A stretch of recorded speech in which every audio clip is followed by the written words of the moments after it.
أفحسبتم أنما خلقناكم عبثا وأنكم إلينا لا ترجعون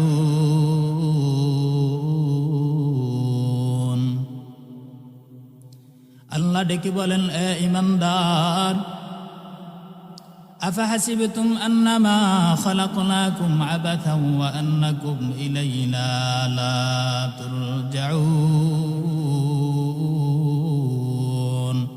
আল্লাহ বলে, রে মানুষ, তোমরা কি মনে করেছো, তোমরা কি ধারণা করে নিয়েছো রে মানুষ, আমি আল্লাহ তাআলা তোমাদেরকে অনর্থক বানাইলাম, বেহুদা বানাইলাম? এরে গোলাম, আমি আল্লাহ তাআলা কি তোমাকে বেহুদা বানাইলাম, অনর্থক বানাইলাম? এটা কি বান্দা তোমরা আফাহাসিবতুম আন্নামা খালাকনাকুম আবাথা, এ বান্দা তোমরা কি এগুলা ধারণা করো তোমাকে আমি আল্লাহ তাআলা বেহুদা